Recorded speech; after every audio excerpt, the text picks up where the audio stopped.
Now, I'm going to start at Ezekiel chapter 1.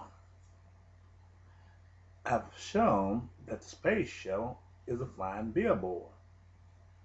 It has the name of its designer, its creator, engraved in letters on each side of it, and it reads, the United States of America. I didn't write this down in the Bible prophecy, but yet he did reveal it in these later days. The book of the prophet Ezekiel, chapter 1, as it give an indication where God spoke unto the prophet Ezekiel. It said, now it came to pass, in the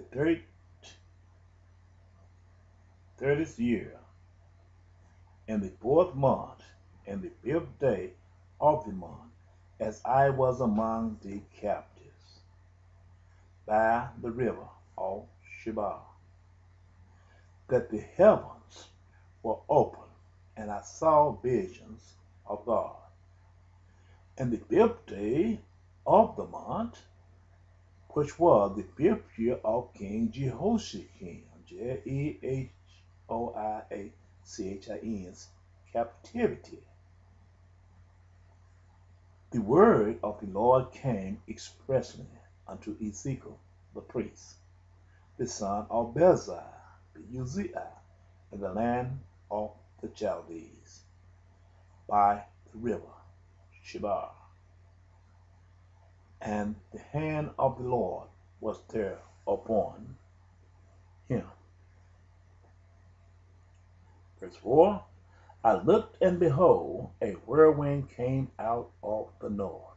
It's telling us the nations who created this vehicle. It came from the north. I want to tell you this. A great cloud and fire enfolding itself, and a brightness was about it, and out of the midst thereof, as the color of amber, out of the midst thereof, and out of the midst of the fire. Okay, right there. When it tells you this thing, speaks in the manner of fire. It came out of the midst of fire. It's telling you this was no creature of flesh and blood. Instead, it was a vehicle that man had created upon the face of the earth, because it's coming alive and go to and from, just like the works of a man. It also tells us the voyage of this vehicle began up here on the earth.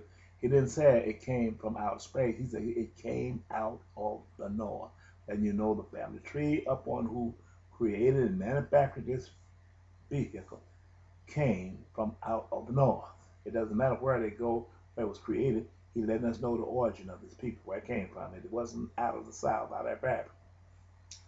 Also out of the midst thereof, verse 5, came the likeness of 4 living creatures. And then you know that there was 4 in this fleet. At one, that's what they was creating, 4 of these to be the backbone of this fleet. And this was their appearance. They had the likeness of a man. Let's stop right there. This tells us the man, it had the likeness of a man, therefore it was used with having a specific person, that it was not used for any other beast on the earth or any manner of flesh. It was used by the man. It was a vehicle created by the man and used by the man. So we can't say this was a UFO. It was created specifically for man's use and purpose. Verse 6, and everyone had 4 faces, and everyone had 4 wings. Okay, this is the beginning of the flight. He tells you, everyone had 4 faces. The face is the function, as the face In the brain move the body. The face is identifying the four symbols which symbolize the four functions of this vehicle as it was beginning its first maiden flight. As it began its maiden flight, these was the four functions it used to begin its maiden flight. Now, verse 7. And their feet were straight feet, and the soles of their feet was like the soles of calves, and they sparkled, like the color of burnished brass, and they had the hands of a man under their wing of their four sides, and they four had their face. I messed around and missed something here. Let me go back to this, refer back to this here before I go any further. And I'm not going to be able to get the piece on this one, but I want to go there. It said a four, verse 5. It said, also out of the midst thereof came the likeness of four living creatures, verse 5. And this was the appearance that had the likeness of a man, and everyone had four faces, and everyone had four wings, verse 6. Ezekiel chapter 1, verse 6. These are the four wings. By this being a diversified vehicle, it had to be created a two-stage vehicle. It leave the earth in one stage, and it transformed itself going out into space, and it returned back as a secondary craft. It had to have these craft because of the two geographic locations and unlike environments upon which this vehicle had to travel. Within the atmosphere of Earth, by the Earth having a force of a gravitation, it had to go out into outer space. It had to have the thrust of the rockets with the strength of an arc to lift this off the landing pad to allow it to defy gravitation. But where there is zero gravitation, it didn't need all of this. It had some components that man had studied throughout his school of knowledge,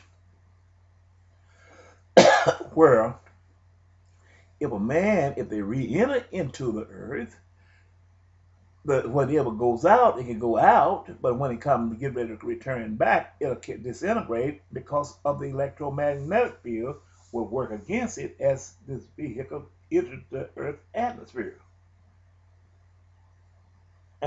But going out, it can go out with no problem, but when it comes in is where the problem begins, because we have a generator fuel inside the Earth where this force of gravitation is at work. So therefore, the man had to take and come up with a knowledge base and create this vehicle. He knew going out of the Earth was so high to a vehicle of this magnitude or this similitude could not reach the outer space without running out of fuel. So what he did when God gave the version that he had four wings, he was looking in time. He knew that this vehicle was not going to have enough fuel to make it outside of Earth. He knew the man in his knowledge had to create a situation to allow, only way they could carry this vehicle out of this Earth, he had to find a way to carry a fuel supply station along with this. But the vehicle itself needed to consume more fuel than it weighed. It couldn't fly and carry the fuel that it needed to go out at the same time to defy gravitation. So what they did, they created solid fuel booster rockets to carry the fuel station, which was the external fuel tank, as the spacecraft set aboard it. And as they